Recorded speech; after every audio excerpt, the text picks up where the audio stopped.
Welcome to Let's Talk About It with Daisy Gates.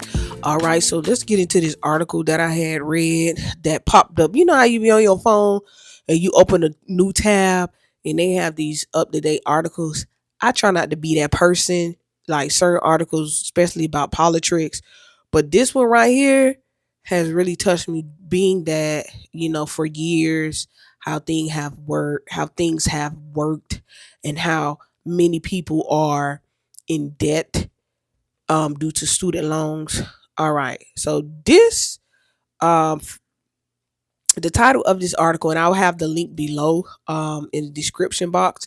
Education Department approves rule ending federal funding for low paying degrees. First of all, they're saying that the Department of Education approved the rule where college programs only deserve federal funding if the graduates make money than the average high school graduate. If a program doesn't hit that benchmark, the funding can be pulled.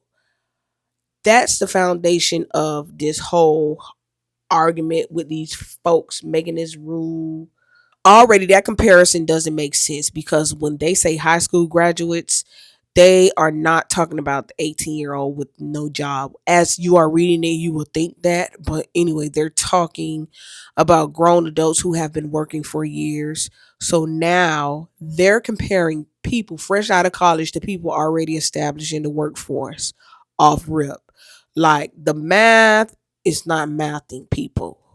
Who even wrote this? When I was reading this, I was like, some of the stuff in here, it don't make sense. Why are they having this in here? Then these folks come out and start talking about return on investment. Education is being framed like stocks. Basically, that's what it sounds like in this article. If it doesn't pay fast, it's not worth it. There's no real consideration for delayed careers, licensing requirements, graduate school, or long term growth. It's all about how fast somebody can start making money.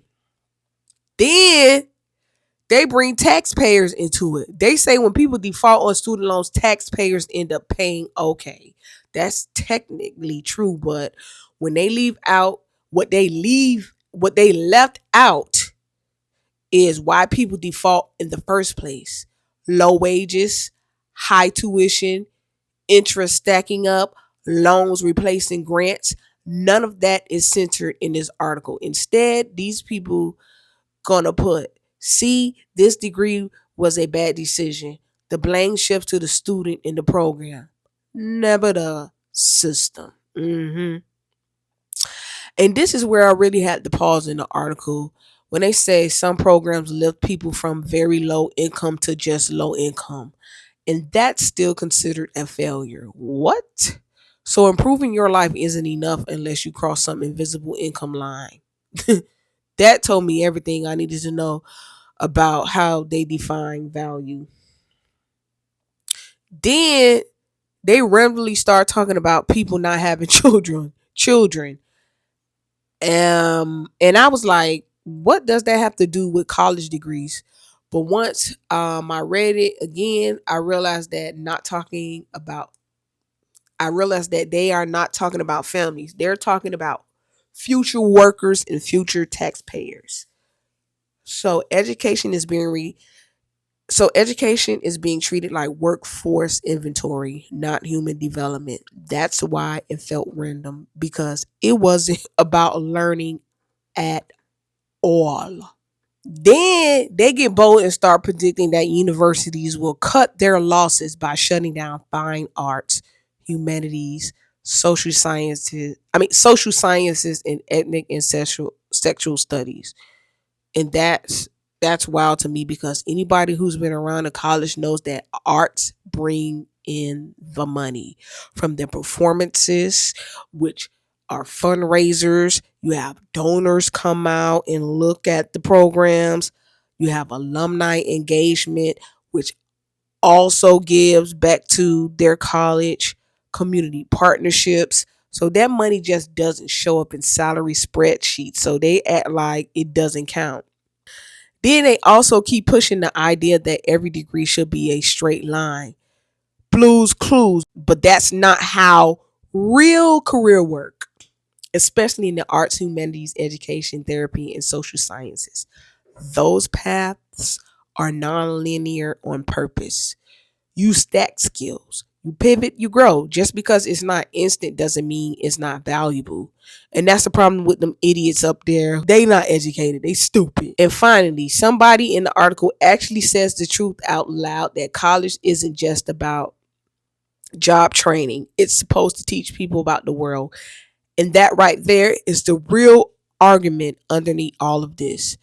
This rule isn't banning degrees. It's saying that the federal government won't help you pay for certain paths anymore. So if you got money, cool. If you don't, that's your problem. That's not accountability, that's steering. So steering who gets access, steering what's considered worth it, steering education into only what pays fast. Education didn't suddenly fail. The definition of value changed. And one thing I'm say two one thing for certain and two things for sure. I'm in this I'm in school right now, get my degree. And somebody said asked me last semester, it's like, so how do you feel that they say your degree um is not a something about profession? I was like, man, I don't give a what these people say. I know who I am. And I went to school because I love music. This is my third degree. Music, music, music. I have a degree in popular music for those of y'all that don't know. I have a degree in popular music. I have a degree in music education, and this will be my second master's. And this is in music therapy. My my degrees are broad all over the place. Okay, people think music education is only in the classroom. No, education is inside and outside the classroom. I can do a whole plethora of things. I got to keep my life going. Once I finish this, there are so many things I still want to accomplish. But that's it. I want to thank you for listening. You can like, dislike, share, subscribe, unsubscribe. I thank you for listening this far. Bye.